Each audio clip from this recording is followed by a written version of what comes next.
Our Father who art in heaven, hallowed be thy name. Thy kingdom come, thy will be done on earth as it is in heaven. Give us today our daily bread. Forgive us our trespasses as we forgive those who trespass against us. Lead us not into temptation, but deliver us from evil. Amen. Father, we thank you for this beautiful time that you've given to us, for bringing all of us together as one family. Lord, we pray, we thank you for all those who are attending this Bible study and those who have not been able to come today. We thank you for Brother Johnson and this team who are supporting this ministry, and through them you are teaching, Lord, your truth. Lord, I wanted to thank you for bringing people from different parts of the world, Lord Jesus, to be a part of this fellowship, to learn your word, that they may all be used powerfully in their respective countries and their respective places, workplaces. Lord, as your last commandment says, go and share the good news to the ends of the earth. Lord, let this group may bring out more and more vibrant saints who has the passion to share your word with those who have not yet heard, and also help others to lead a life in accordance to your holy will. In Jesus' name we make this prayer. Amen. Amen. Good morning, brother. Good evening, brother. How are you? Good, very good. As you see me. Okay, let's go to CCC 2363. Yeah.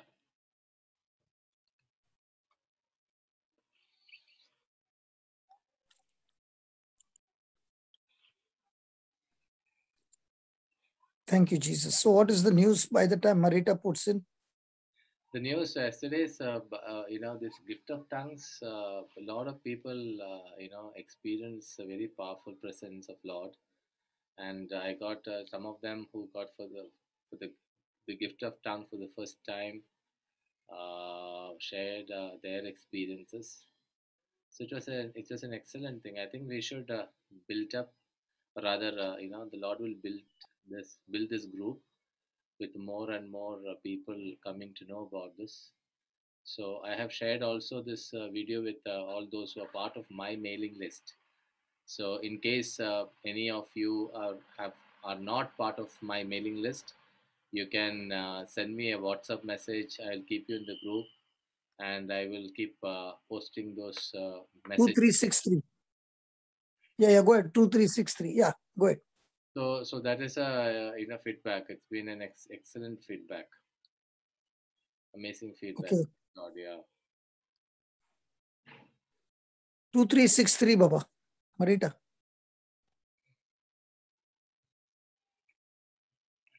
That singing was Dennis Cruz received it yesterday.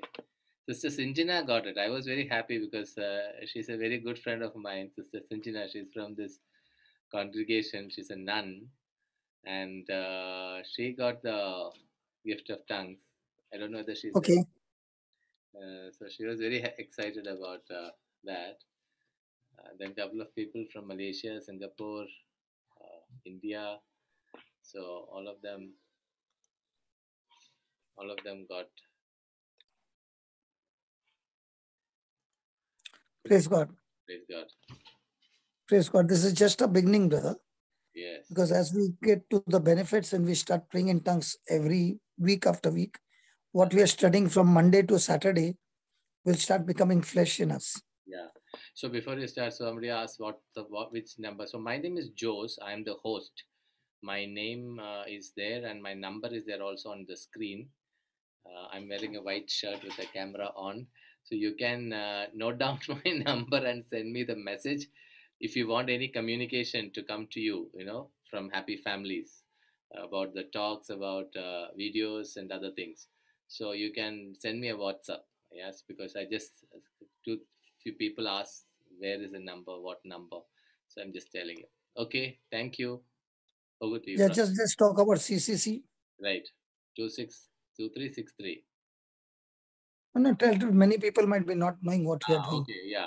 Okay, fine. So just to give you an understanding about CCC, so we Happy Families and JCLM are a Catholic evangelization group under the Archdiocese of Bangalore, which is the Bishop of Bangalore is our patron, and we are under the obedience of Archbishop, and we follow the teaching of the Catholic Church, which includes the Catechism of the Catholic Church, which is called the CCC, and then we also follow the sacred tradition of the Church, as well as the teaching authority of the Church, which is the Magisterium. So these are the three other pillars apart from the sacred scriptures that we follow in our Bible study. So this all these pillars are go in union with the same message that the gospel gives. So it is not contradicting; it is only complementing. And some of these pillars give a little more detailed explanation, like the way about relationship in marriages. So the CCC is a good reference that you can refer to. So that is the background in which we start this Bible study. Oh, yeah, brother. So 2363, brother. Yeah. Thank you. Yeah. Go slow, go slow. Spouses union. It's very rich. Today's topic is very rich. Yeah. Okay. The spouses union achieves the twofold end of marriage: the good of the spouses themselves and the transmission of life. These two. So, no, hold on. Mm. The spouses union, Yeah. the sacrament of marriage, Yeah. where they are fused. Mm. They have got two ends of marriage. Right. One is in this fusion, yeah. the character, the behavior, yeah. the fruit yeah. in each spouse is going to be much better than what it is when they got married. So it is to develop each other and produce the fruit of the Spirit. Yeah. That is the main part. Right. That is the top priority, is to produce the fruit of the Spirit. Yeah. In union, not individually, but together. Yeah. And the second is, because of that fruit being produced, the effect of it will be that their life will become so godly that it will start transmitting that same godly life into their children and into the neighborhood. Okay. What do you think about that? Yeah, that is true. Yeah. So in a marriage, brother, union, is the top priority about producing the fruit of the Spirit, or is it the top priority about how can I get satisfied because of which I need to get married? What is the fruit of the Spirit? No, but normally, what is the mindset? Normally it is the self-satisfaction. Right. So the very foundation of that relationship being wrong, then the whole marriage is going in a wrong direction. Right. Because each spouse wants to get married so that I'm secured and it's all about my future. Right. Okay. But now when you read in the Bible, and what the church teaches us is, the very union is because it wants the both of them want to produce the fruit of the Spirit. So in that, both of them are willing to give each other's give each other their self, because self, as long as it is alive and ruling over a person, will only produce the fruit of the flesh. Right. But that same self, when it is crucified and submitting to God, then that same self will produce the fruit of the Spirit, and the person's character is entirely different from the character that person used to live in the flesh. Right. So actually speaking, the spouse becomes my partner in developing the fruit of the Spirit in my life. Mm. And so also in her life. Mm. So it is more about focusing to develop the fruit. Now, remember, the fruit is never for the tree. Right. So in growing the fruit, each one is giving to each other their best to make the other person strong, rather than sucking the juice out of the other person to make myself strong. Right. And when you begin to be a giver to make the other person strong, you have one more covenant partner in this relationship, that is Jesus, who supplies the sap that you need to make the other person strong. Right. So when my aim in my marriage is clear, then I am moving in the right direction. Yeah. Because the foundation is that I am married so that I'm able to produce fruit by giving myself totally and completely to satisfy the other person, but the satisfaction is based on the marriage institution. Right. So much more than my spouse, I'm more committed, I'm supposed to be more committed to the marriage institution than being committed to the spouse. Right. Because the marriage institution is perfect. My spouse is not perfect. I'm not perfect. Yeah. So when I'm responding in my imperfection, the demand also might be imperfect. But when I check with the marriage institution might say that the desire that your spouse has is disqualified in the eyes of God. So when you say this marriage institution, you mean the sacrament, right? Sacrament, which is the so vows and No, it means the teachings of Christ. correct. So it is so that is expressed in the vows. Yeah, it is expressed. We'll come to the vows after 2-3 days. Okay. So here I understand that God is the one who has instituted this marriage. Institution means He has put teaching of the parameters. Huh? The institution means entire teaching of Christ. Yes. On marriage. Because when you are getting married, you are under Christ teaching. That's why you're able to perform your marriage vows beautifully. Yeah. If you're not under the teachings of Christ, then you cannot perform at all. Yeah. That is why, brother, when a person understands that I'm supposed to be more committed, my first commitment is the marriage institution, because it's set up by God himself, and it is perfect and it is constant, it doesn't change. Then I take that teaching to rule over my life, and because of which I'm able to perform beautifully in my spouse's life. For example, let's say the spouse really made a mistake. Okay. And it's broken my heart. For example, I was living a bad life. Okay. Now, has it hurt my wife? Yes. Absolutely. Now, if she is committed to me only, and I've broken my commitment, now she has every right to say, I don't need you. Right. But now when she is committed to the institution, where she has given a vow to the institution of marriage, in good times and in bad times, I'll still be there. Right. So now the institution is saying, if you choose to forgive him, then I will not only forgive you, but I will empower you to forgive him, and I'll teach you to love him, which will transform his life. Right.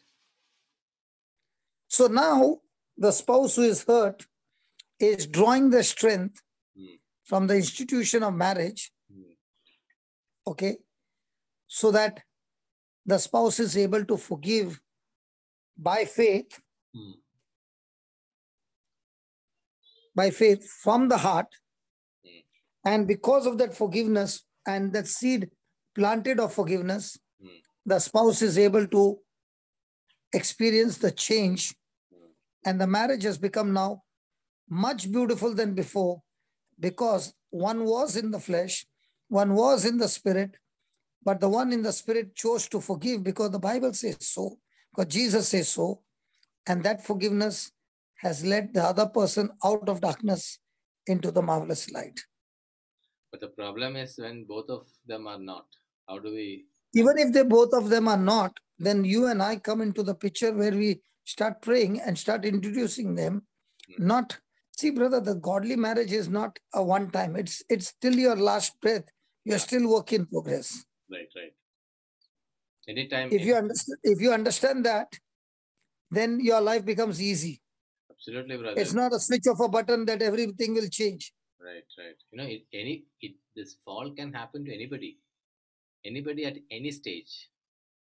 Yeah, that's why, to be safeguard, the Lord has made a covenant with us in a marriage sacrament, where he's saying, wherever the devil can use and put a spark by which it can be destroyed, if you come to me and submit to me, I can still repair your marriage. See, when the spouse is trying to repair his marriage, it's going to be unsuccessful. Right. But when he is going to the head office and asking the head office to take care of the branch office, everything will change. Right. So what we learn now is there are two important factors in this marriage. First is that in the marriage, both the spouse, they are working in each other to grow and develop the fruit of the Spirit in their relationship.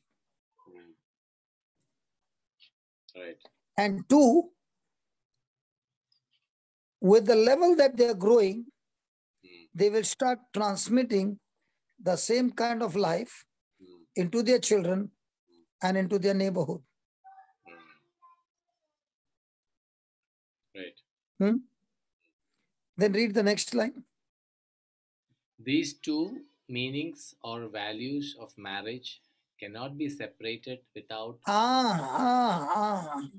These two are the foundation. If you change this, the whole rock, the marriage should be built on the rock. Now you're on the sand. So I've got married to my wife, in which she is going to help me to produce the fruit of the Spirit. Yeah. I've got married to her, in which I'm going to help her to produce the fruit of the Spirit. And in producing the fruit of the Spirit, the master key is submitting to Christ, submitting to his word, and resisting the devil. Right. So these two cannot be separated. One is to produce the fruit. Two, what we have received to share the same life to other couple who are in a breaking point. Are you with me? Yes. Jose, where are you? You don't look to be with me. You have gone somewhere. No. I'm with you. I'm just thinking. Okay, read that again. These two meanings. These two meanings or values of marriage cannot be separated without altering the couple's spiritual life. Till your spiritual life is not going to change. Yeah. You cannot experience godly marriage. Right. Now, most of the time, we are focused on spiritual life or natural life. Natural life. That's where the problem is. When a person is focused on spiritual life, the natural life becomes easy.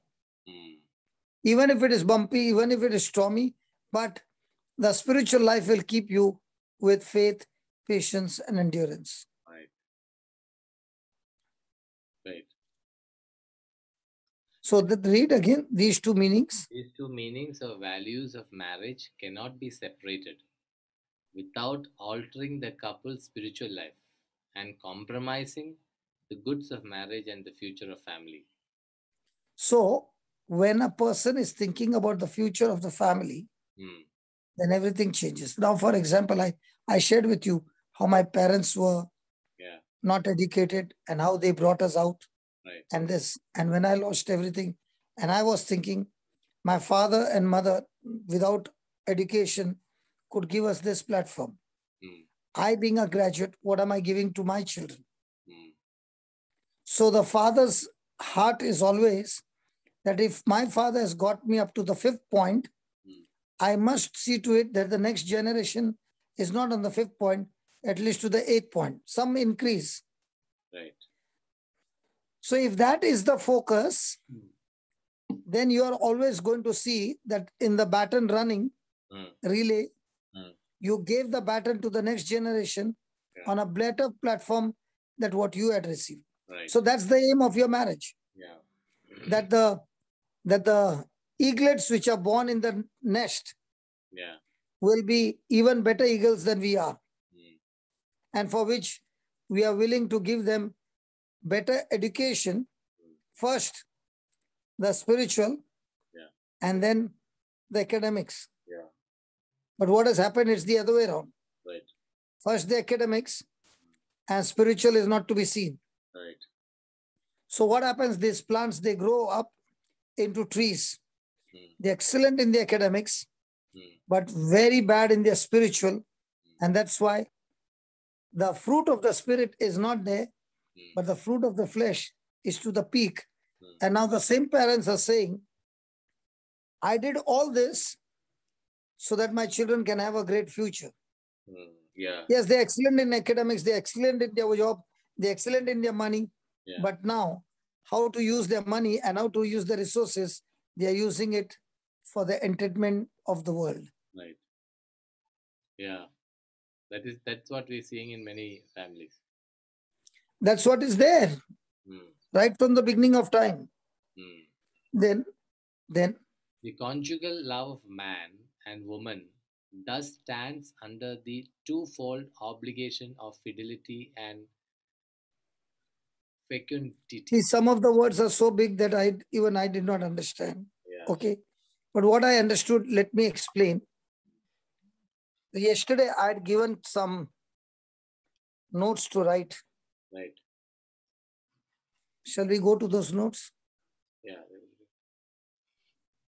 Because that's the key, that marriage, success in marriage does not depend on spouses committing themselves to each other as much as it does to their committing themselves to marriage. Why? Because marriage is the unchanging institution that they have, not forceful, mutually entered into. Right. Praise God. Praise God. Now, for example, somebody got a proposal and somebody wants the son to get married. Yeah. The son is interested in going for higher studies. Right. But the mom wants the son to get married. Right. Now, let's say to please the mom, the boy gets married. Right. Now, was his intention to get married as the focus or to go for his studies? Studies.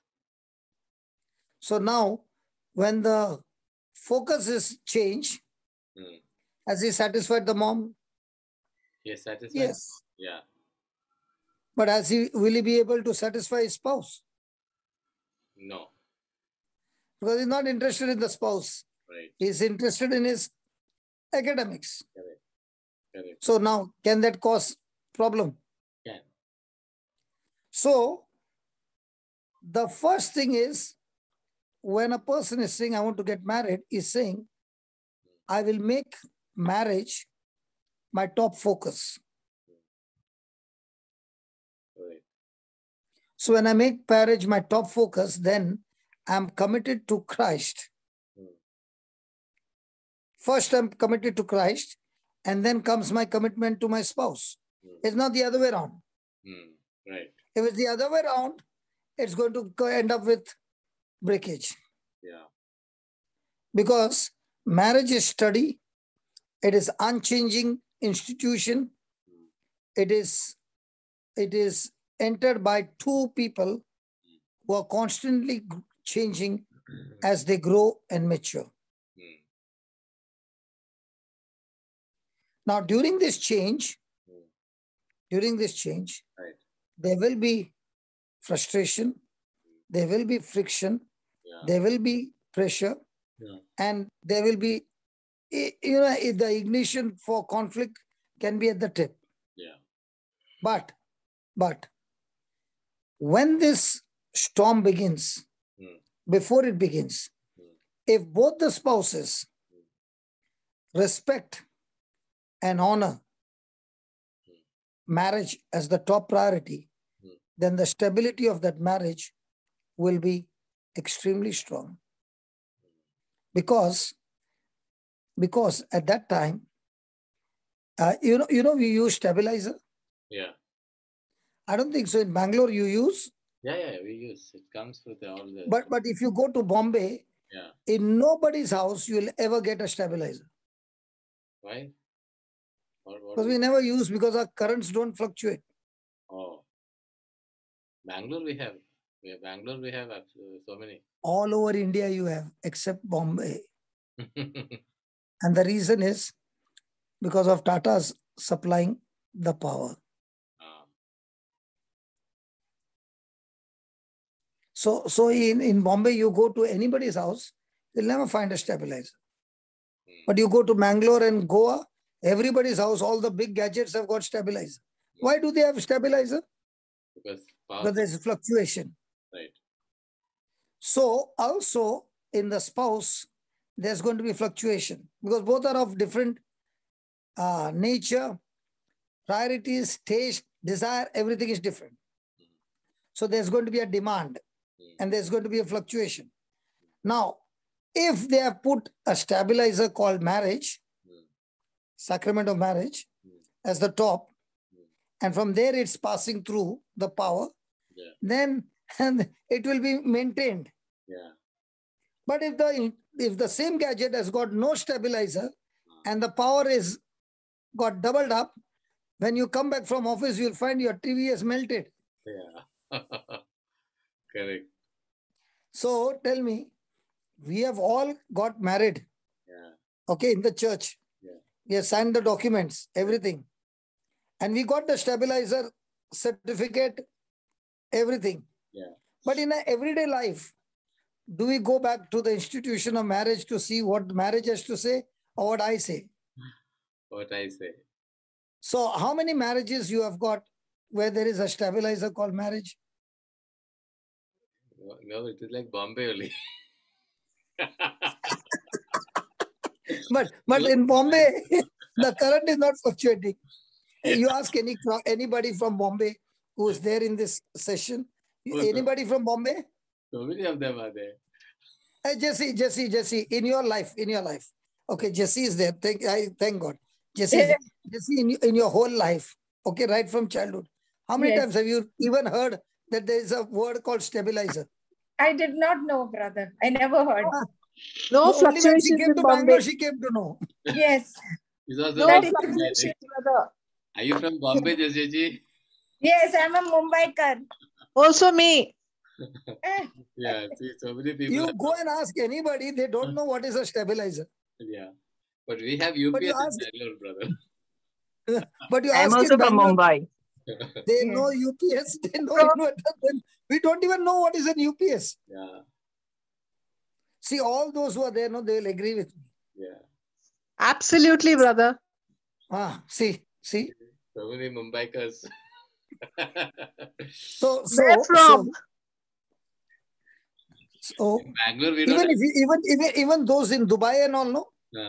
They also don't have stabilizer. Yeah, in Bangalore, we don't have the power only, brother.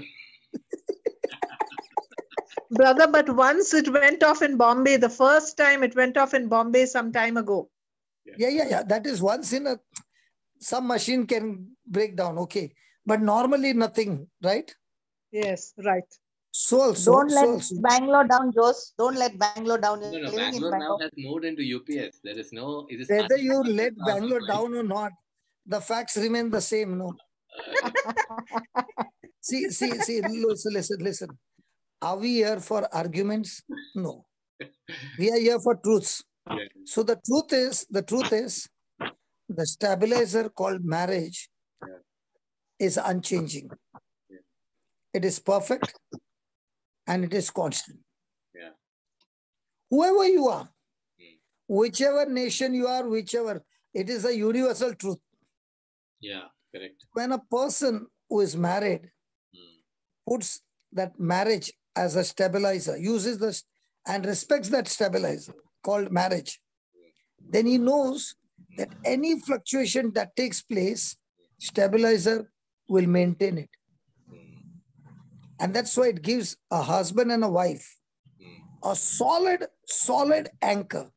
Like a ship without an anchor, if it is parked at night, the next day morning, the ship is got lost. In the same way, marriage is a solid anchor that helps the husband and wife to weather the storms of life. And in this storm of life, there is a change. In this storm of life, when they respect and honor marriage institution, they grow. And their growth is what? They grow into oneness. Yeah. They grow into unity. They grow into maturity. Yeah. In fact, They grow into patience. Huh?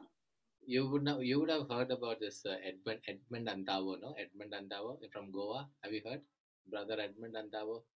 I've only heard that they have a ministry. I don't know much. He amazing man of God. Okay, he was supposed to be Supreme Court Judge General. Now he has taken many retreats for us, many years for happy families. So one thing which he talks about this marriage, he's saying that God's design of marriage is such a way that about the relationship between the husband and wife over a period of time, the really godly marriage, couples, you look at them, they look like brother and sister.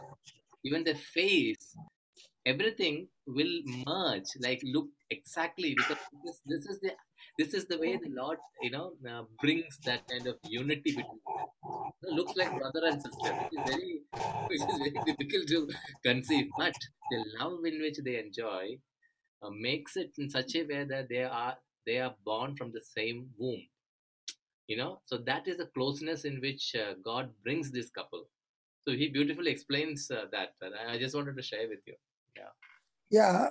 So that will only come when they submit under the institution of marriage. Correct. Otherwise, it won't come. Right. Otherwise, you will be doing what you are thinking is right, and she'll be thinking what she is right. See, the whole life is about, is your thinking right or wrong? Right. If your thinking is wrong, no matter how much you are working hard, no matter how much you are praying hard, no matter what you are doing, your wrong thinking will still take you in the wrong direction. Jesse wanted to say something. You were saying something, Jesse? Yeah. Unmute. Yes. Brother, see, you become almost one, but the devil is very active. He will come to catch you on the weak point, and the oneness can go in a second because you start thinking differently. So we have to be on our guard and don't see who's right and wrong. In this, that it is not who's right or who's wrong. Only Jesus is right. If you are good, you will die to yourself. There is a dying every day, and that will bring the oneness. There's no other oneness that can come. We may think, okay, everything will fall into place. No, even in the last days of your life, you can be attacked. And you will start look differently the moment you are attacked. But when you are in Christ, what Jesse said, no? Brother, what Jesse said, no? Without death. Yeah. Yes. Without death, the marriage can never become oneness. Yeah. We have to reflect. Without death, the marriage cannot become godly. Correct. And what is the death? The death is only of yourself. Yeah.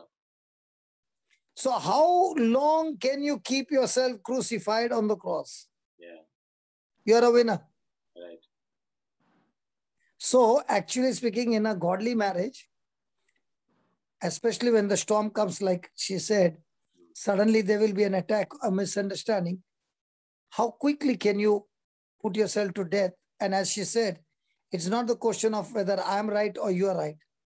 It's all about Christ is right all the time, and let us submit to him. So a person who wants to prove that he is right, he can prove and he can get an award also and a certificate also. Yeah. But in his personal life, his life is miserable. Right. That is because he has not understood that he is running after that trophy and people are clapping. But in his personal life, he has messed up. Yeah. So it's not about argument. It's not about who wins, who got a garland and who got a certificate. It's about, am I submissive to Jesus? I am seeing this, brother. I'm seeing this, with maybe, I don't know, with interacting. I'm seeing this happening a lot in the Christian leadership. Christian leadership, people in the Christian leadership, a lot of challenges in their marriages. Why is it that? Because the Bible says if you are a leader, you have to be a servant. But we are leaders exactly like the non-Christians. See, if you are a leader, Jesus said, who is a leader? The one who has become a servant of all. Yes. Yes. So I am not using my authority to put somebody down, but I'm using my authority how I can raise somebody higher than me. He's an excellent leader. So but a leader who cannot see somebody rising up is not a good leader. So somebody has asked a question: if the couple has already decided to separate, can prayer of a family member help in their unity? Absolutely. My personal experience is absolutely. See, definitely prayer can help. And what is very important is accepting them the way they are right now and showing them agape love over and over again. And especially the person who don't deserve, you go and lavish that person with more love. And somebody will say he's taking advantage. You are saying, yes, he's taking advantage. No, praise God. And you are praying, Lord, let this love seed that I'm planting go and destroy the work of the devil right from the root. In Jesus' name. Right. No. See, if I'm giving you something to eat, when you eat it and you digest it, has it become a part of your life? Yes, because what was there inside the nutrition has all gone into your blood. In the same way, our love seed that we plant in people by forgiving. Do you know how fast a marriage can be repaired by only one seed called forgiveness? And forgiveness, but not by emotion, not by feeling, not by your mind. Forgiveness by faith. Because, Lord, you said it, I choose to forgive.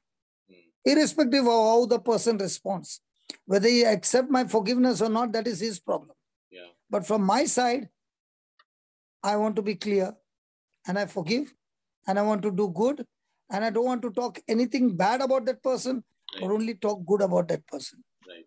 That forgiving love is a proof of your maturity. That forgiving love is a proof that you are submitting under the sacrament of marriage. You are respecting and honoring that, and that will bring result. See, you're not forgiving to change him. You're forgiving to change you. Yeah. Now what happens is, when my thinking is, I forgive, now you change. And when I don't see the change, I'm now more angry than before. Right. Right. Because my reason of forgiveness was that you change. Right. But my forgiveness is that I'm forgiving because I love you and I want to change.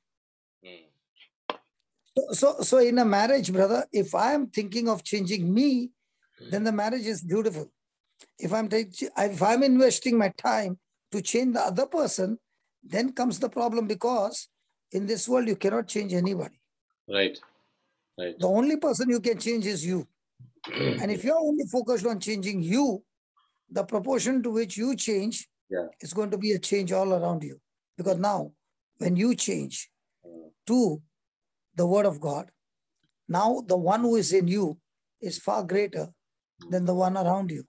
Yeah. So now the change in you inside will start expelling the darkness outside. Right, right.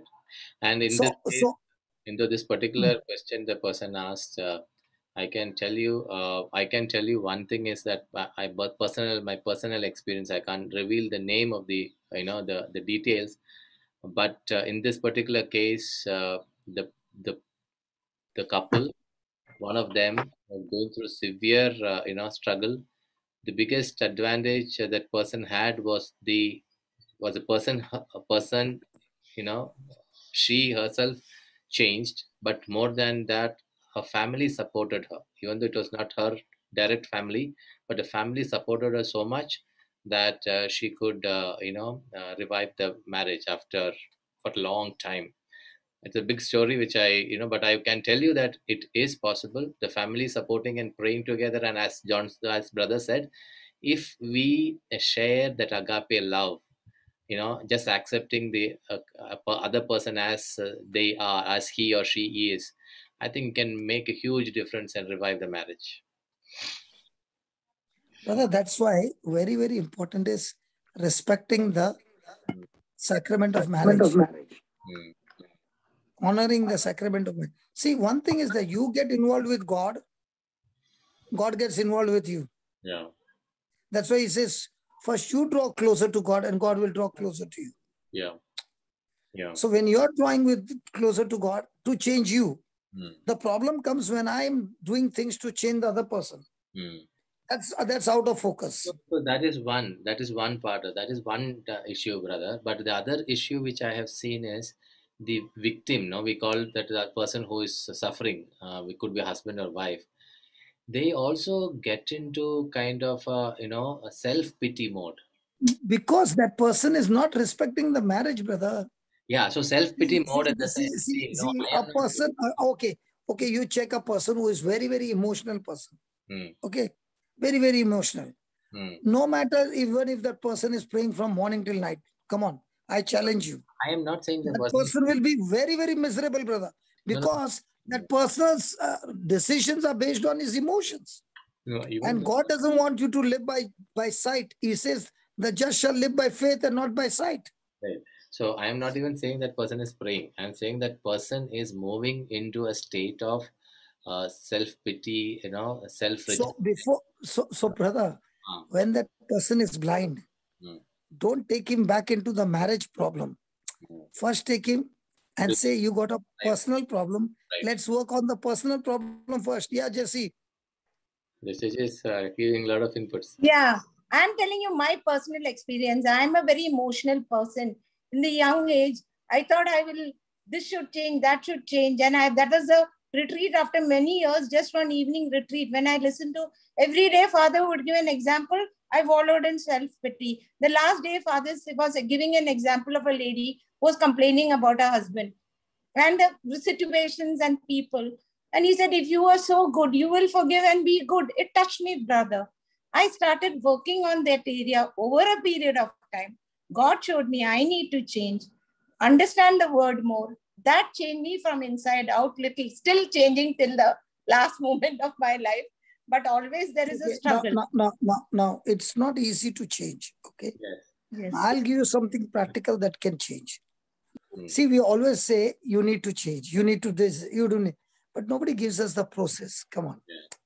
If you can teach me the process, I'm ready to do it. Yeah. Okay. The process is this. Simple. Let the weak say, I am strong. Finished. You learned it now.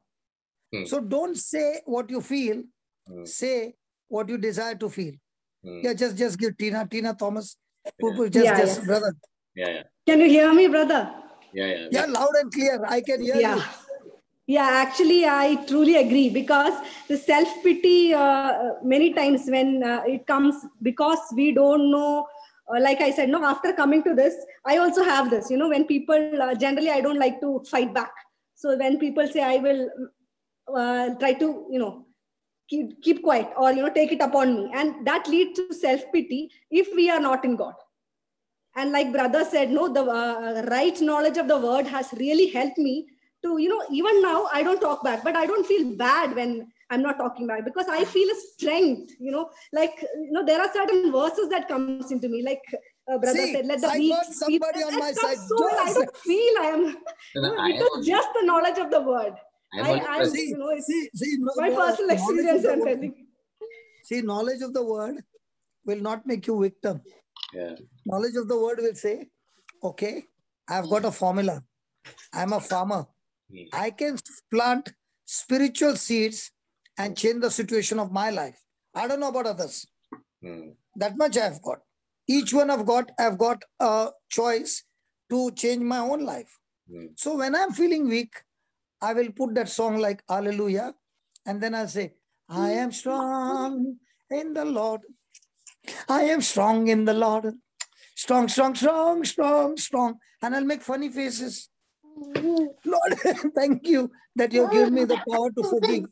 It's so like, what I'm speaking might look funny, but that's how is your prayer of faith. Actually, what I have done is like some whatever scriptures, we have been sharing here in our Happy Families Bible group. So few of them which has really touched me, I have a collection of them. So whenever I go into different situation of self-pity, one of them actually helps me to come out. And because I'm using that regularly, I don't, even when I'm drifting to self-pity, immediately my conscious makes me aware that, this is, and then I get some words and I'm able to help myself. So basically, I think it is a knowledge of the word. It will, nothing else, only that can help you help yourself. Otherwise you will drop into self-pity, because it's very human, especially for those people who are not aggressive. Tina. Yes, brother. Tina, just one line, okay? This will checkmate all arguments, okay? Just one line. Give me 1 John 5:4. Thank you, Holy Spirit.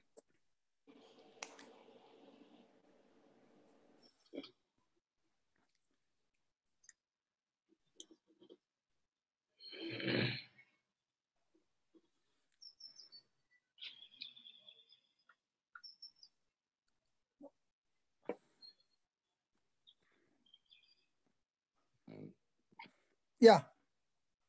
For Joe's brother. Yeah, for whatever is born of God conquers the world. And this is the victory that conquers the world, our faith. Yeah. So now tell me, even if you're a victim, whoever you are, faith will help you to conquer the world. Right. So if you are feeling hurt or whatever you are feeling, and you are opening your mouth and saying what you're feeling, now you're cursing your own self. You're cursing your own marriage. Right. You're cursing your own relationship. Right. You're cursing your own future. But even though you're feeling, but you're opening your mouth and speaking what you desire, you have just spoken your faith. Absolutely. And that faith is what is going to get you into victory. Absolutely. Praise God. Praise God. So when the Bible says, when you're weak, open your mouth and say, what? I'm strong. So if your spouse is doing X, Y, Z, open your mouth and stop saying he's doing X, Y, Z, and open your mouth and say, in the name of Jesus, he is ABC. Now, if the spouse is not doing that, but saying X, Y, Z, the spouse is actually, who is saying, I'm spiritual, is actually helping the devil to destroy her husband even more than before. Yeah. Because she has not understood the system. Right. No, so this lack of understanding is very much there with a lot of people, brother. Because it's not, because we who have received, after we receive, we keep it for ourselves. Right. See, God has given many people victories. Right. But how many people will take that victory and come out in the open and say, hey, this was my life. And this is what the Lord has given me the victory. And I've come to tell you, if you're going through this, you also can get victory. Tell me, brother, how many people will do that? Right. So when a person understands that the only person who can give me victory is my faith. And faith is not on physical evidence. Faith is on doing what God said in his word. So instead of me first getting my husband out of the mess, first I should see how much I am in mess. Right. If I don't know to swim, how will I help somebody else to swim here? Yes. How will I save somebody else? Yeah. So before that, do I need to learn the swimming first? Yes. Do I need to practice first? Yeah. So today, let's say today the Lord gave us this. Let the weak say I'm strong. Yeah. Okay. So if the husband is a drunkard, if the wife is taking a rosary on the beach saying, Father, I thank you that your spirit is upon us. Thank you, Lord, that we are married under the sacrament of marriage. And thank you, Lord, that according to your covenant, O Lord, my marriage is blessed. My husband is anointed. He drinks your precious blood every day. He is righteous. He is redeemed. He is sanctified. He is a great man of God, doing mighty work in the kingdom of God. Lord, I thank you for this anointing that is upon him, that you have made him walk on the path of righteousness. And I thank you. I praise you. Because of you, Lord, he has been completely set free. And he is a man of God, setting others free in the same bondage where he used to be. I thank you. I praise you in Jesus' name. Now, what did this person plant? A seed of faith. Yeah. And now every day this person is watering and at the same time imagining. Does this person need big counseling? This person needs only the application of the principles. Yeah. Right. Now, what I just said, in the same way, a person is making prayers of desires, okay? And not speaking the physical evidence, speaking the spiritual evidence that this person desires to see in the physical, Right. okay? Now, is this person submitting to the marriage? Yes. Yes. Is this person annoyed with the spouse? No. Is this person forgiving? Yes. Is this person going out of the way to do better for this person? Yes. Now, when this person is honoring marriage, that marriage is teaching this person to be committed and love the person who doesn't deserve to be loved. Yeah. So who is empowering you now to love this person? Not your own. Right. Christ, who is the covenant partner, is giving you that love to love. Right. Like Tina said, previously I used to keep quiet, but inside would become a volcano. Right. But now, after the scriptures, I have learned that it's giving me so much of strength. Right. So now I'm not moved by hurts. Now I'm moved by faith. Right. Amen. So success in marriage, what we wrote the other day, success in marriage does not depend on spouses committing themselves to each other as much as it does to their committing themselves to marriage. Why? Because marriage is the unchanging institution that they have mutually entered into. Right. So now the question is, Tina, let's take for example, Tina, are you married? Yes, brother. Are you sure you're married? Yes. Yes. Like. So I have one more thing. So this one more thing which I've been practicing is that, like you said, speaking the desire. So this speaking has actually helped me in the sense like generally speaking loud your desires, generally doesn't come very easily, because you have people around, it becomes like, so what I do now is when I'm traveling to office in the car, so I'm alone, so I speak loud my desires. So this I have been doing. So one desire which I have been speaking so loudly, so beautifully it got manifested, So it was like, I was like speaking loudly for my spouse. And then one fine day, he came up with the good news that he got something, very good in his office. So I was like, it was like, I felt like, what I was talking or what I was speaking, the desires, exactly it has come. Yeah. Baba, Tina. In your house, there are how many switches? Many, brother. Many. Okay. Now, if you click a particular switch, will that switch connect to that gadget or any gadgets? That gadget. Correct. So in the same way, when you're speaking your desires, you have put the switch on to get connected to that which is in the spiritual to come into manifestation.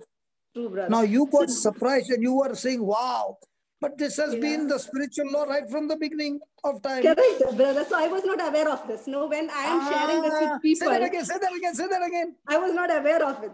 Speaking. Now that you came to know, let's say your next door neighbor is screaming at you. Let's say. Now you came to know.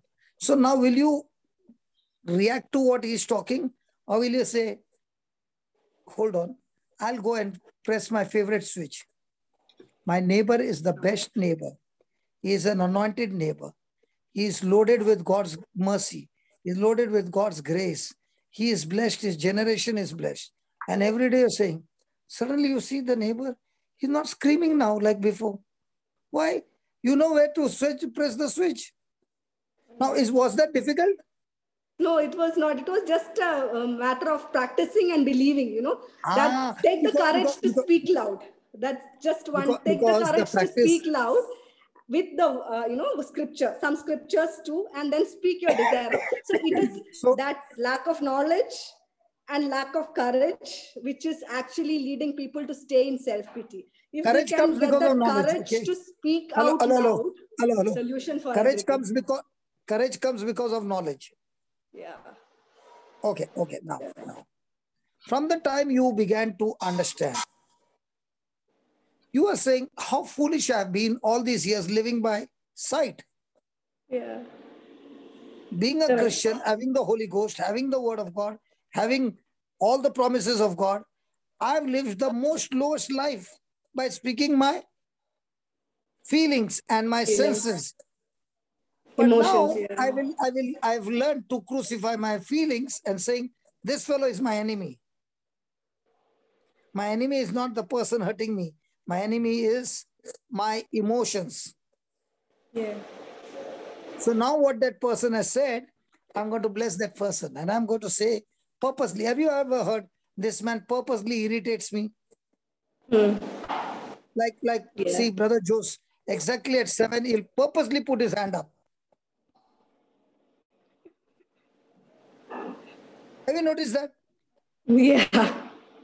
Deliberately he will do that. That is a discipline, brother. That is a spiritual discipline. So also spiritual discipline, as he calls, I want to be spiritually disciplined that when I open my mouth, I only want to speak desires and not what I see. Whether it's in my marriage, whether it's in my office, whether it's in the community, wherever. Once you make that decision and you practice that, you will find in the next 15 days, every day, you practice that and you keep saying, thank you, Lord, for your desires being fulfilled. In the next 15 days, you'll see one by one things are falling in order. Correct. And then you'll realize it was not the devil, it was not God, it was not anybody, it was your own tongue that had caused all this disorder. Yeah. So I think this is a very powerful tool. This has to be, people have to learn this it. This is a powerful to tool because right. Tina, please understand this is a powerful tool because God created the world by this tool. Yeah. And you are created in the likeness and image of God. And therefore, you are also using the same tool, but not knowing the truth. You have been using the same tool and giving the devil advantage to destroy you.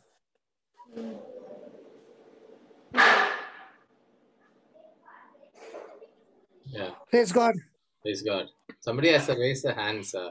Oh, can you just identify your name and ask the question? Galaxy J7. Hello? Galaxy J7. Want to ask some question? I think it by mistake the person who does. Okay, let's. Can we just write down some points? Yeah.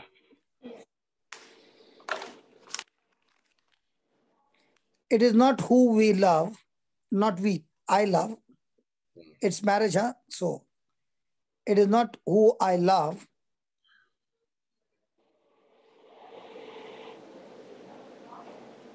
but what I love.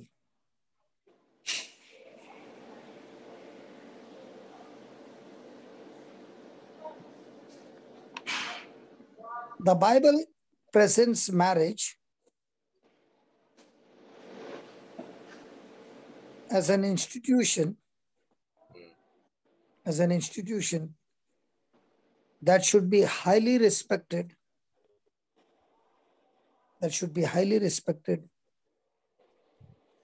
and esteemed above all other institutions. Please underline that. Above all other institutions.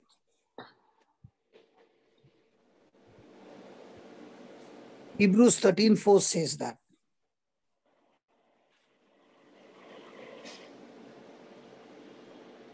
Marriage should be honored by all. Marriage should be honored by all. And the marriage bed,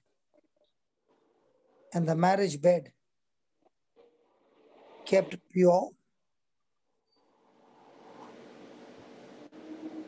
For God will judge.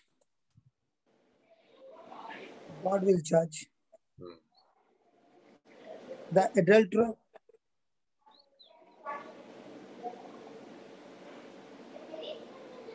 and all the sexually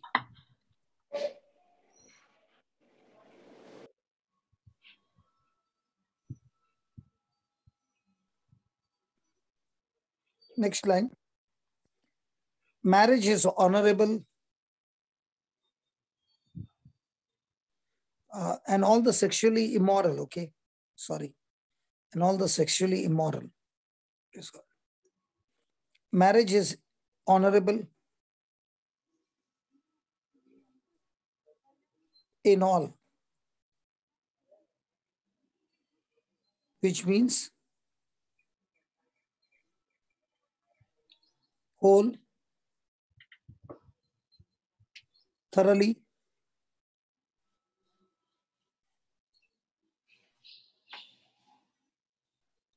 whatsoever,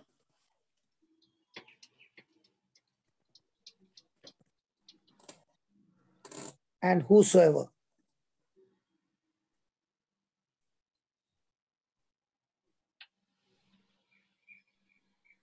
Marriage then should be valued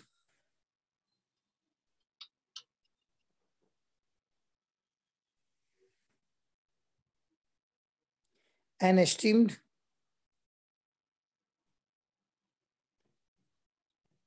and held in highest honor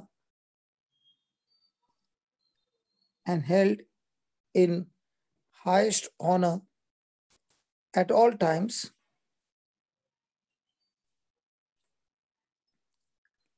in all things,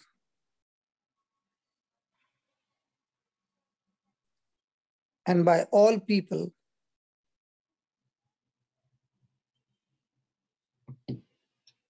everywhere. And that is God's design.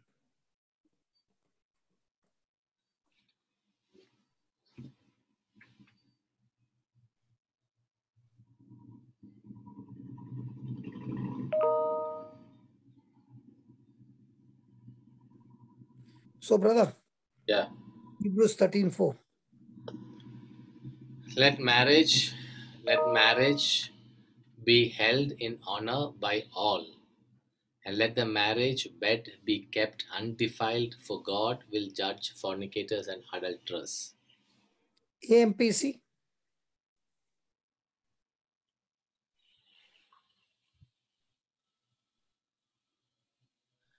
Let marriage be held in honor, esteemed worthy, precious of great price, and especially dear in all things. And thus let the marriage bed be undefiled, kept undishonored. For God will judge and punish the unchaste, all guilty of sexual vice and adulterous. Is it saying let marriage be held in honor, or the people in the marriage? Let marriage be held in honor. So it's saying nothing about the people in the marriage. No.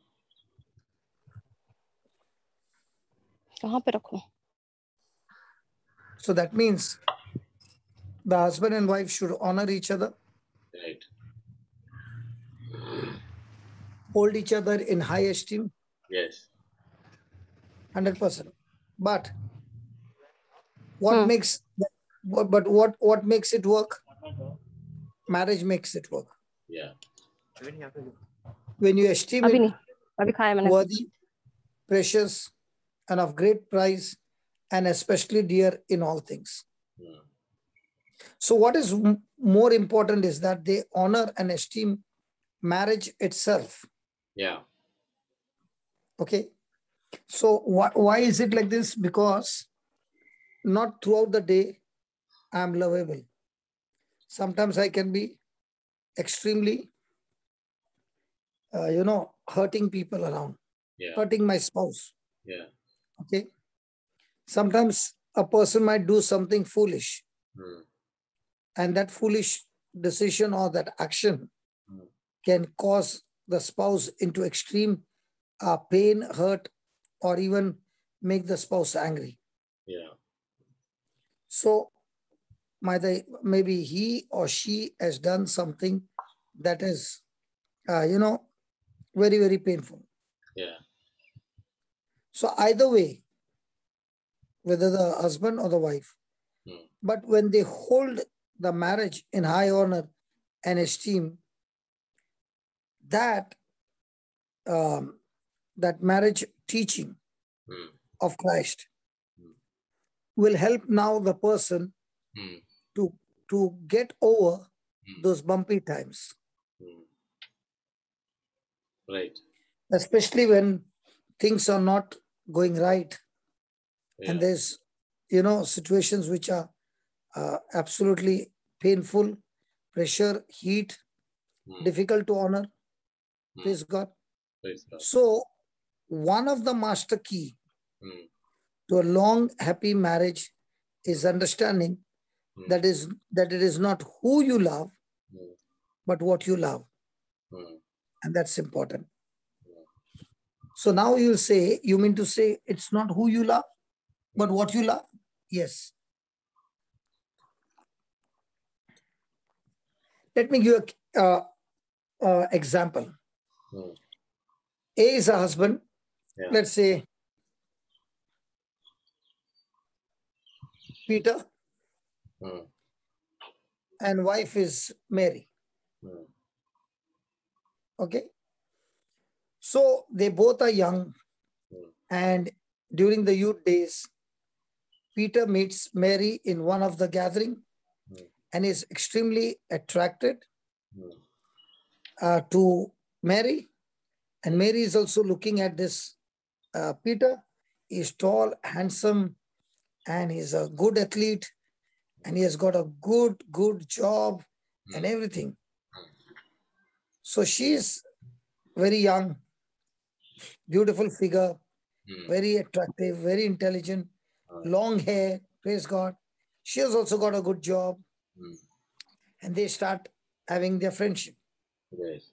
So as their friendship begins to grow, one day Peter tells Mary, I would love to get this relationship further on. So I want to get married. Right. I love you. Right. So Peter says, I love you. Mary also says, I love you too, Peter. Is this possible? Possible, yes. Yes. Was this your story? Okay. I'm just asking here. No. Yeah. I'm not telling you anything. Yes. So now, Peter and Mary have fallen in love with each other. They have decided to get married. So the marriage has taken place, and now they are planning everything, and they are so happy in their love, and they feel that this is going to live, this kind of bubble is going to be forever. Yeah. Praise God. Praise God. Now, we all went through this, right? We are Okay. I'm going through that, I said. Okay.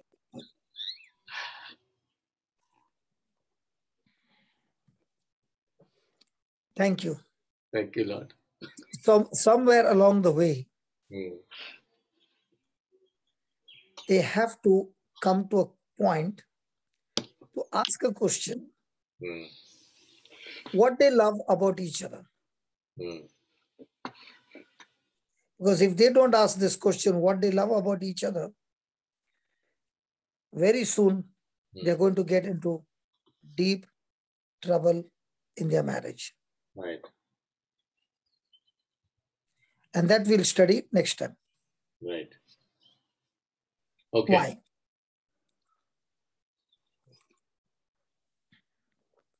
Is it a good way of stopping the episode? Absolutely. This is, it looks like it's a serial. Serials. The serial. I'm trying to do that only. Yeah, this is like the serials, You have.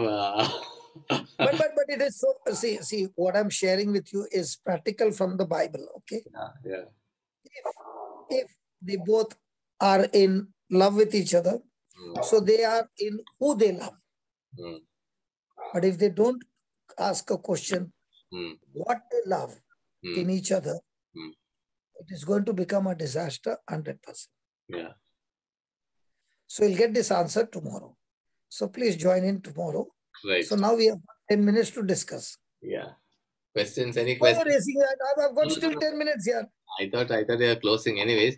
No, I'm not in hurry.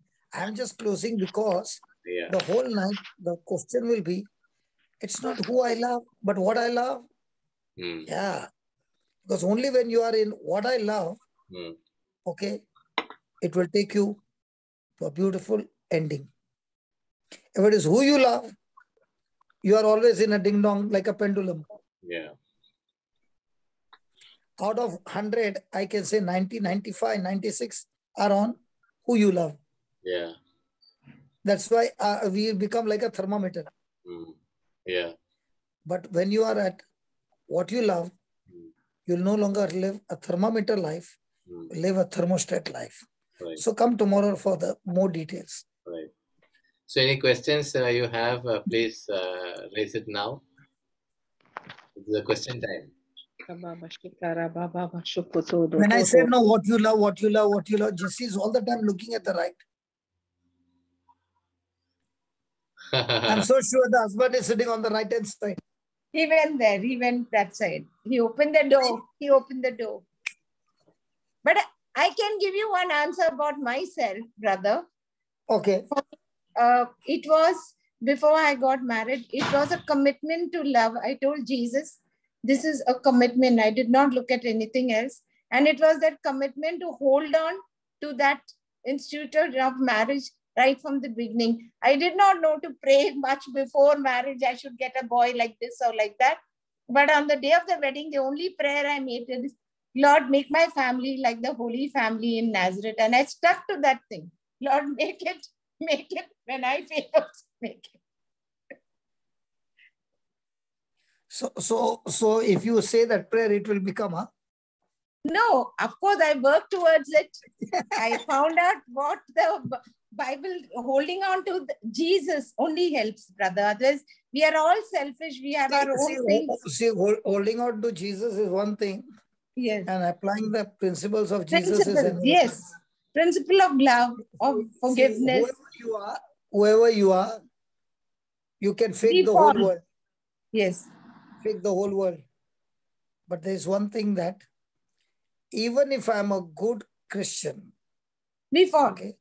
But if I don't apply what Jesus has taught me in the Bible, I can religiously do everything and still live a frustrated life.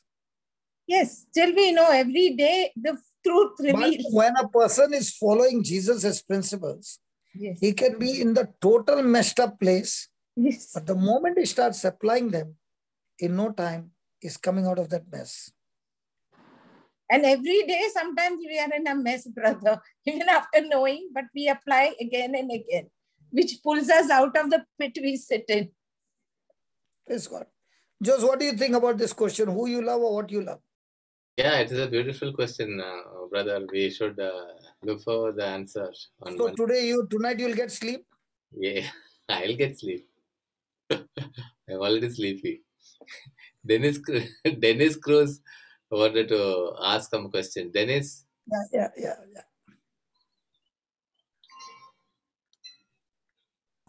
Hello, brother. Praise the Lord. Yeah, brother. Praise the Lord. So yesterday, when I was attending the session, the evening session we had, so I met one of my friend while. So I was driving, and in between he met me, and I was continuously like speaking to him as well as I attended the session. So I came to him that he just got divorced a couple of months back. And I asked him only one question. I said, did you love your wife and did she love you? Well, yes, we loved each other. I said, then why this problem? I said, did you never go to any kind of counseling? So he just told me, Dennis, we got married. I'm a Christian. She's a Hindu. So it was very difficult. I said that what did you all decide before getting married? He said, I'll follow my religion and she'll follow her religion. I said, then where's the problem? The problem was they wanted me to get converted into Hinduism and my family wanted her to get into Christianity. So I just told him, okay, fine. Just get this. I shared your link with him. I said, be a part of this. And I told, if you're willing, only then I'll share the link. Otherwise, I will not share it, whatever it is. Today morning, he messaged me, Dennis, can you share me the link? I said, praise God. I shared with him the godly marriage session. Okay. So I just want to know, brother, now what can we be done for these couples? See, the divorce is in the human law. That's right. The human. Now, when he got married to her, she had not accepted Christ. That's right. She had accepted, she wanted to get married to him. That's why she said, okay, even if you want a Christian way, I'll get married. But she had nothing to do with Jesus. That's right. And this brother, all these years, did not plant one seed of Jesus's love or who Jesus is. Yes. So even though they got married, he did not invest anything of Jesus in her life. So if she is ignorant, she's obviously going to go in the wrong side. That's right. But now, according to everybody, it's a divorce, it's over, right? Yes. It's not over. It's not over. If he still believes and follows the truth, okay, and starts planting the seed according to the fourth dimension, okay, in no time, things will change. Praise God. I know people who have got divorced 7 years, 8 years, got into the word of God, and they are living happily now together. Praise God. So that is what I told him. I said, if you believe. So I don't accept what the divorce has taken place. Okay. Because a person can definitely repent, change his ways, and come back. Yeah. Actually, he approached me. One line, just one line. Have you heard the word divorce? You know what's the meaning of divorce? No. Divorce is a person saying, I refuse to die to myself. It's divorce. Simple, one line. I refuse to die to myself is divorce. If a person is willing to die to self, there's no question of divorce only. Exactly. Where both the parties are saying, I am selfish and I want to gratify my selfishness. And unless my selfishness is fulfilled, I'm not going to be satisfied. It's divorce. Praise God. Whereas a person who is in a godly marriage is saying, myself is crucified on the cross, and the other spouse is saying, mine too. So now they're not living to gratify their self, but now they're living to fulfill the desires of Christ. They are seeking first the kingdom. Okay. So in a marriage, a person is seeking the kingdom first. Then to seek the kingdom first, you have to die first. Otherwise, you cannot apply the principles of the Bible. Impossible. So the moment you start dying, that dying seed is going to affect your spouse. Praise God. So every time you hear a husband or wife is saying, I want to give divorce, means what? That person has not honored marriage. Exactly. So he's saying, I am selfish. I'm not ready to submit to the sacrament of marriage. I'm not talking submitting to the wife or the husband. No. I'm not telling that. I am not willing to be committed to the institution called marriage that God has established. Okay. So when a person is not ready to submit, the result is divorce. Divorce. If the person is willing to submit, then that same marriage, which we feel is dead, is not dead. He is alive. And he is the one who will get you out of mess into the promised land. Praise God. Praise God. Thank you, brother. Thank you so much. Praise God. So Praise every day your battle from sun, when you open your eyes to you close your eyes, the Yes. battle is only one thing. How much did you allow? In which area did you allow yourself to grow and have dominion over your life? That's right. So whichever area, This is Dennis Bruce. you can mute all and we can start again. Yeah. Sir, I want to say something. Yeah, please. Go ahead. Sir, you just said that if one of them doesn't wants a divorce, they do not honor a sacrament of marriage. Correct? Yeah. Right. What if it is that someone is really at fault and the other is fed up of the person? So what about the Lord fed up about you? What did he do? No. Okay. Because all of us have sinned. All of us have sinned and all of us have fallen short of the glory of God. The Bible says. I agree, sir. But give me Romans 3:23. With all due respect, sir, what if your spouse does not deserve you being None of with us deserve, Baba. Who made you think you deserve anything from God? Nothing like that, sir. But then if you're trying for the last so many years and there is no outcome. First thing is, Baba, first thing is you forget about the spouse. Spouse came later on. First, let's talk about us. Do we deserve anything? Just put that Romans, Baba, Marita, just put the Baba. Romans 3:23, please.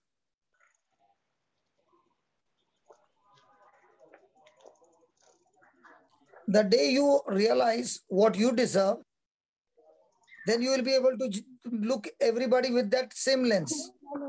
Read that. Right, sir. Since we have sinned and fall short of the glory of God. Since all have sinned and fallen short of the glory of God. Now, based on this scripture, where are you qualified? You're qualified to go to hell. You're qualified to be under God's judgment, punishment, right? Have you committed sin? I'm not saying, sir, I'm perfect. I have sinned. No, I'm just asking yes or no. Have you committed sin? Yes, I have. Yes. So do you qualify under that? All of us qualify 23, correct? Yes. But look at 24. What does he say? But in spite of you willing to change, your partner doesn't want to change, then what? Arey Baba, look what the Bible says. No, forget Maybe, about the word partner. maybe we are trying to find the solution by saying what brother is saying is that before we get into the look into the marriage solution, which is between this husband and wife, we need to look at what is our relationship, where do we stand. So unless we understand that first, we cannot get into repairing the marriage, because marriage is between two individuals, you know. So one individual will have to understand where he or she stands, and from there we take off. So that is why he is asking you to read 3:24. Okay. Read 24. They are now justified by his grace as a gift through the redemption that is in Christ Jesus. Okay, I'll explain to you. That word justified, no? It means that your case has been tried. Okay? And you were guilty, but now the case, when it was gone into a trial, there the judge found that you're not guilty. Let me give you an example. I and Jose are going by car. I am driving. And by mistake or purposely, I broke the signal and I went ahead. Okay. The police van came and stopped me and said, you have broken the law. Here is the video recording. You will be behind bars for 6 months. Okay. Okay. Now, Jose, who is sitting with me, is listening everything. Now, has he caused this problem? No. But now the police officer is saying, please, we want to take you to the prison. So Jose is saying, is there any other way? He says, yes. He has to pay 10,000 rupees fine. Okay. So Jose says, okay, I will pay on his behalf. Now, is the police officer going to accept from Jose? Yes, because his demand is 10,000 rupees. So Jose pays the 10,000 from his pocket. Now, did I pay the penalty? No. Who paid the penalty? Jose. Now, once the penalty has been paid, now can he call me a criminal now? No.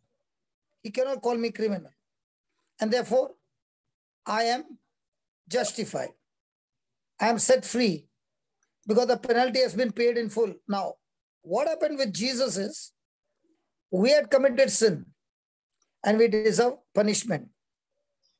But Jesus took that punishment, illegal, unjust punishment was accused on him, and Jesus did not open his mouth. He took the punishment on himself, our punishment. Now, when the devil is saying, this person has done. So the judge says, according to the just law, A has to be punished. So Satan is saying, absolutely right. I agree with you, but this person has disobeyed you and he has obeyed me.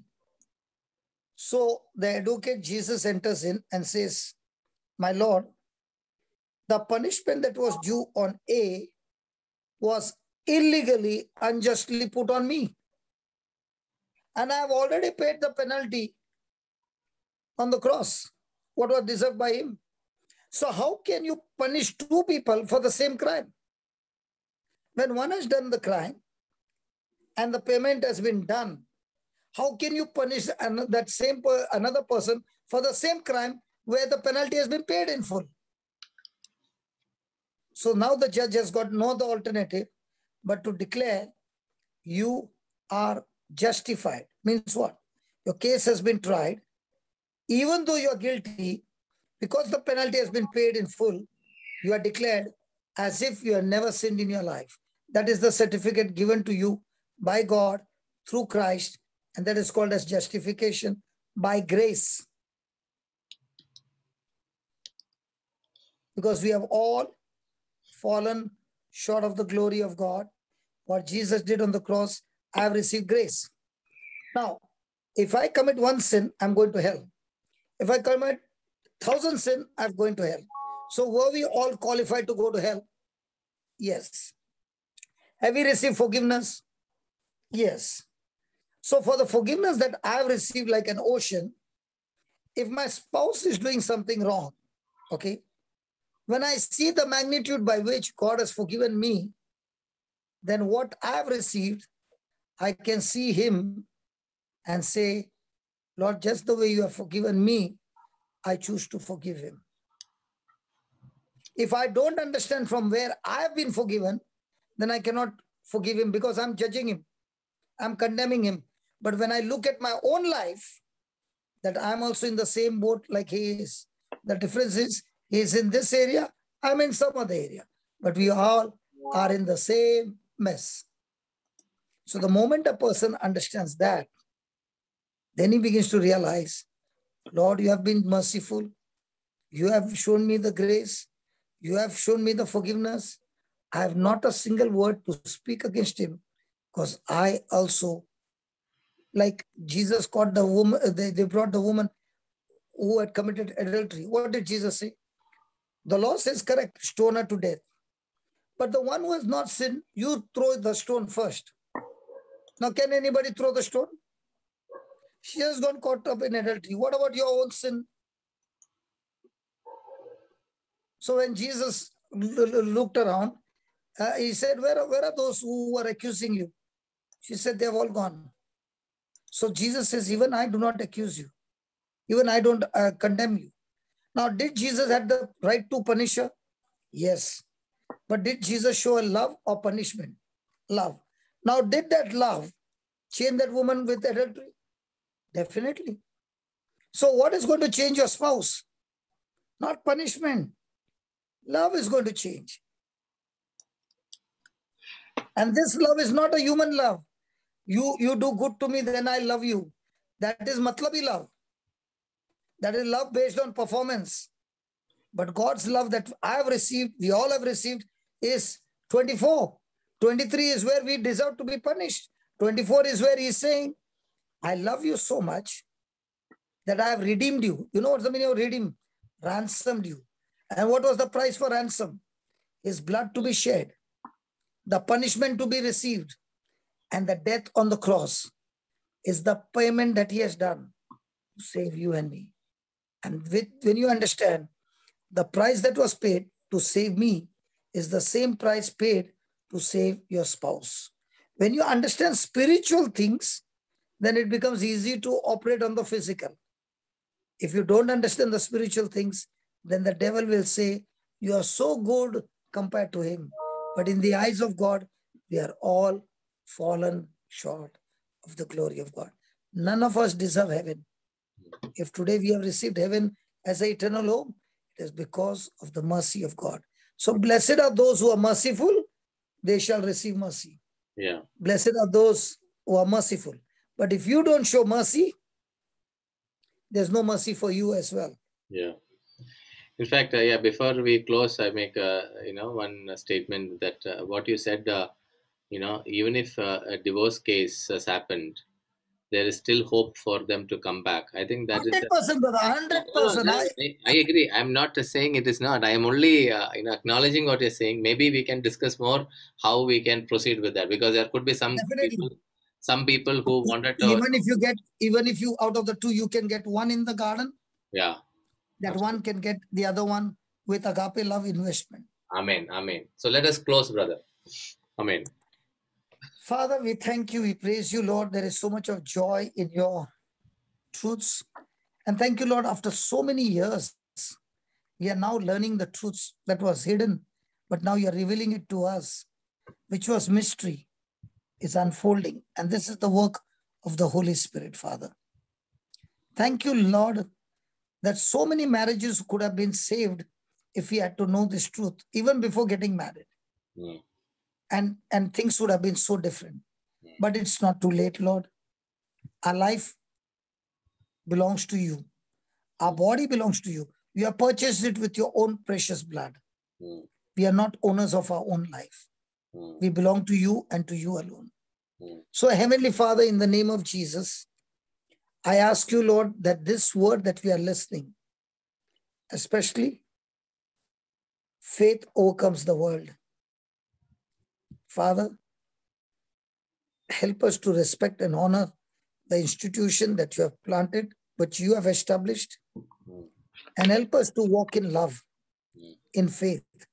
And you have given us the solution that in spite of we being weak, you said to the prophet Joel, go and tell my people, turn their plowshares and their pruning hooks into swords and spears, and hold it in their hand and proclaim, I am a warrior. I am strong. Father, these seeds of faith that they submitted to your instruction, they won the war. Even though they were farmers, they won the war because they followed your instructions. They did not fight the battle with their ability, but you fought for them. In the same way, Lord, when we submit to you and we agree to you and we follow your instruction, we don't fight the battle. You fight the battle for us and you give us the victory. Father, in the name of Jesus, today, what we heard about Romans 3:23, none of us are qualified, not one. We have all failed. We have all fallen short of the glory. We all deserve death, destruction, curse, damnation, for eternity to be in hell. But because of your grace that we are saved, you declared us justified because the pure, sinless blood of Jesus was shed at Calvary. And we receive this blood. And through this blood, we have been ransomed. We were kidnapped illegally by Satan and made slaves.